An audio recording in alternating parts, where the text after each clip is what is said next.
So this one was relating to the conversion of non-tolled state highway or segment of a state highway system to a toll project. This is converting our roads into toll roads. Now, if you look at the tabs across the top, you can click on text, the different actions taken on the bill, any companion bills that are floating around. Like, for instance, if there's a companion bill in the House, this was a Senate bill because it's SB. SB stands for Senate bill. That's where it originated. It tells you the authors, the sponsors, captions, and then the stages of the bill. So we're going to click on text. And I'm just going to give you an idea of what kind of text we're talking about. Okay, here's how it looks. It brings up an introduced version, committee report, engrossed. If it's already passed a law, and I'll show you another one in a minute that was, it'll go to enrolled. Okay, so that's when you know it's actual law. There's 3 different file types you can look at. This is a PDF, this is Word, and then I like this middle one because it brings it right up and you don't have to wait for all this stuff. Now, I'm going to do it as engrossed because I can't remember if he did a committee substitute because they often change it in committee. And this brings the text right up. You don't have to wait for Word to open or Adobe Acrobat or whatever to open, or Adobe Reader. So here it is. We're going to read this. It's very short, but I want you to see all the chicanery that happens. Now, when you see strike-throughs, that's the actual text they're changing. All the other text is currently the law. Okay? So even a slight word change, like changing it from they shall do something to they may do it, now it's no longer a mandate. It's an optional. Or if they take something from they may, the department may do something, and now they change it to shall, that can completely change the process of a bill or of law. So in this case, you read it with me and tell me if you think that this is actually prohibiting conversions of free roads to toll roads. It says, relating to the conversion of a non-tolled state highway project or segment of the state highway system to a toll project, be it enacted by the legislature of the state of Texas, Section 1, subsection A, here's all the legalese, Section 228-201 of the Transportation Code is amended to read as follows. A, now it used to be accepting this section out, so now there's no exception. That's a good thing. It says the department may not operate a non-tolled state highway, so think 281 here locally, or a segment of a non-tolled state highway, the first 8 miles north of 1604. They may not operate it and may not transfer a highway or segment to another entity for operation as a toll project, that means Cintra, unless, or RMA, whoever, unless one, notice the unless. Is that the key word? Unless. Here's our loopholes. 1, the commission by order designated the highway or segment as a toll project before the contract to construct the highway or segment was awarded. They did that before 281 was awarded a contract. 2, the highway or segment was open to traffic as a turnpike before September 1st of 2005. 281 was not open to traffic as a turnpike before then. 3, the project was designated as a toll project in the plan or program of a metropolitan planning organization on or before September 1st, 2005. I want you to know there's probably 200 or 300 toll projects that were in MPO plans prior to 2005. That is the #1 problem we have with changing this law, is they don't want to go back and undo all these toll projects that are already on the books. I've gotten a senator to agree that he wants everything moving forward to not allowed to be allowed to do this. But I say no deal, because guess what that means? That means they're still going to toll 57 toll projects in San Antonio, or close to it. Okay, then 4, the highway or segment is reconstructed. Here's 281. They wrote it with 281 in mind, guaranteed, because the year it passed was the year that we started giving them issues about 281. So here it is. The highway or segment is reconstructed so that the number of non-toll lanes on the highway or segment is greater than or equal to the number in existence before reconstruction. Now here's what he added, number 5. A facility that has access, function, and control devices. What's a traffic control device? Stoplight. So anything with a stoplight on it, they can convert to a toll road. It can be a stop sign. Okay, so any traffic control device similar to the converted highway or segment before the conversion. So essentially, any divided highway, and there's a ton of them in Texas, okay? The very first type of generation of a highway they build is generally what they call limited, I can't even get the name right, is a divided highway. Oftentimes they call them rural divided highways, okay? So that's why on 281 North, back when it was semi-rural, they have no frontage roads, and they have crossovers every so many miles, where if you're on the east side of the highway and you need to get to the west side, you have to cross over to head south, right? So over time, as it gets more congested, or should I say more development occurs in the area, then they have to put in stoplights for people to cross over the highway safely so that they don't kill each other. Well, now, right here in the law, if they have any stoplight on any divided highway anywhere in the state, they can now convert your road to a toll road. And this little exception right here on number 4 means that they can take your highway lanes and downgrade those to frontage roads or access roads and now convert your only express lanes, your highway. The actual lanes you drive on today will become toll lanes. And the new lanes they build to the outside that they construct are frontage roads, but that's your only non-toll access. You are now having your highway stolen from you. That's why we call it highway robbery for a reason. And you become a second-class citizen relegated to access roads for the next 50 plus years until that bond debt is retired, and that's if they ever take it off. Remember, in our MPO meeting from October of 2009 here in Bexar County, we got them on the record stating that this toll will be in perpetuity. So they are taking a highway that's already built and paid for, and they're going to make you buy it back for the rest of your life. So that's just one example of the kind of loopholes and the chicanery that you can see in the Texas legislature. And that's just one bill. Okay, so where was I? I think I was in this spot. So let's go back, and we're going to look up a bill that actually became law. And this one was 2142. This was also last session, so I'm going to keep it the 81st regular session from 2009. Notice that first action, vetoed by the governor.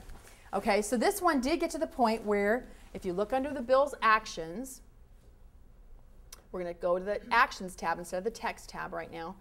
Here's the process that the bill went through. We're going to go down to the bottom and you'll see where we started. It was filed, read for the first time, referred to Transportation Committee, had a public hearing on this date, considered a public hearing, blah, blah, blah. Has the testimony, considered for formal meeting.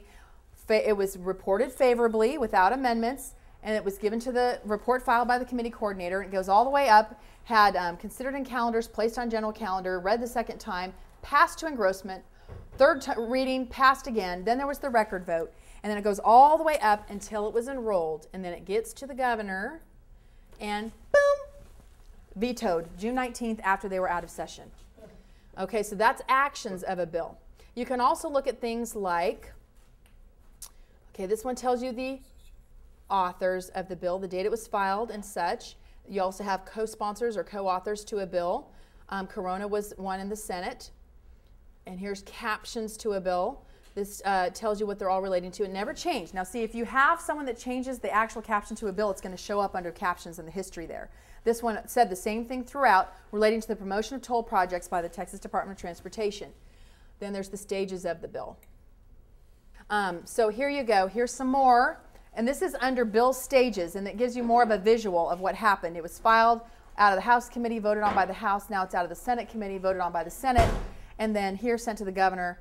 Bill becomes law, but of course it never got past that because the governor vetoed it. This indicates the stages of the bills passed and all of that. Let's go look at the enrolled version real quick. This one too is not very long. So here we go, an act relating to the promotion of toll projects. This was relating to TxDOT's ad campaign, right? Okay, so it says, toll project information, the department may, now note here, here's another one of these legal terms they use, notwithstanding Chapter 2113. Notwithstanding means that still stands, that stays in place, it's untouched by this law. So notwithstanding Chapter 2113 of the Government Code, the department may engage in marketing, advertising, and other activities. Then they changed it from to promote the development and use of toll projects to provide information relating to the status of pending or ongoing toll projects, and may enter into contracts and agreements necessary to procure marketing, advertising, or instead of other promotional services, they changed it to informational.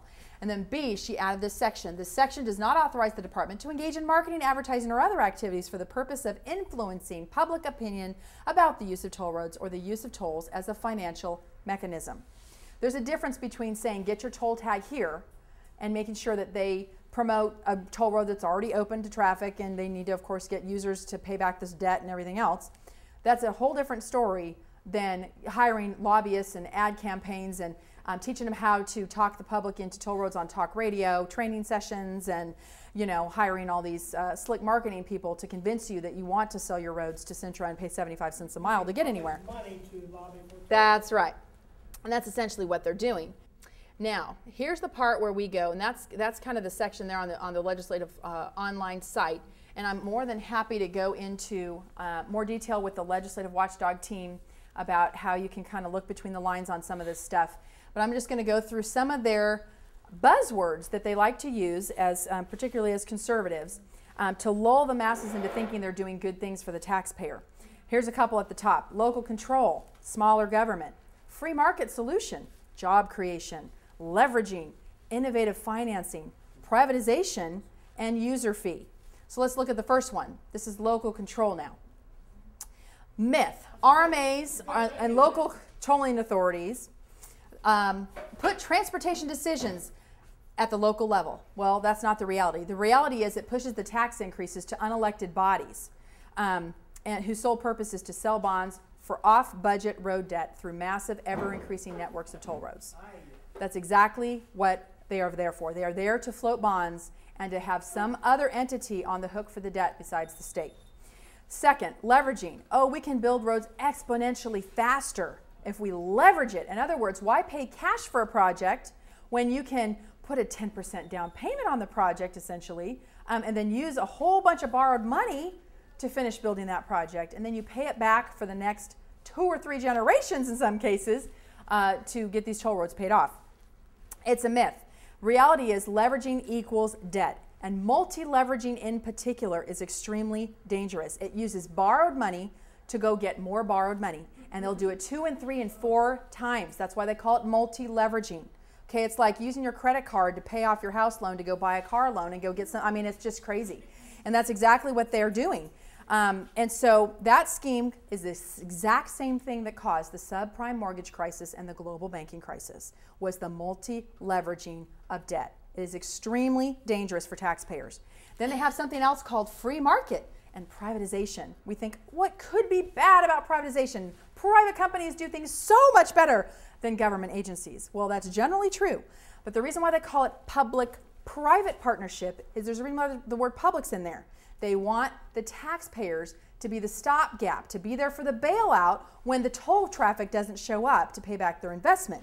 So ultimately, the myth is that tolls and privatization are the free market solutions to roads, and that those who want to go faster can choose to pay more. You don't have to pay the toll. Haven't you heard this at least a bazillion times? Well, the reality is that P3s are government-sanctioned monopolies. This is not free market. There is one I-35. You don't get to have a whole plethora of roads that are the main, north-south artery throughout the state of Texas. Okay, and they also guarantee congestion on the free lanes through non-compete agreements. A non-compete agreement essentially prohibits the state or the toll entity from building any free lanes that surround that toll project. It will guarantee congestion on your free lanes for at least a generation. Okay, that's insane. You talk about a corner on the market and a monopoly. Non-competes do it. And non-competes are in public toll projects now too. It started with the privatization craze, but now RMAs locally in San Antonio, they had to post a bulletin before they were about to go to project or go to contract with the 281 toll project, and they had to disclose if it had a non-compete agreement. And it did have a non-compete agreement. That means Blanco Road, Stone Oak Parkway, Boulevardy Road, and in urban areas, a 4 or 5 mile radius around one of these toll projects means a whole lot of arterial roads cannot be expanded unless, they get rid of non-competes. So we have to get rid of non-competes. We can't allow it. And they also guarantee profits with these contracts. And they do that with the taxpayers on the hook. Also, we hear that tolls are a user fee. This too is a myth. It is not a user fee the way that they're doing it in Texas, the way every single one of these newfangled, innovative financing or public-private partnership toll road has been financed, uses public money to build this road. It is not the private operator that's coming to the table with private toll revenue bonds or some other types of funding and having them pay all the or take all the risk on, and if the traffic users don't show up, then the taxpayers don't get tapped as a bailout.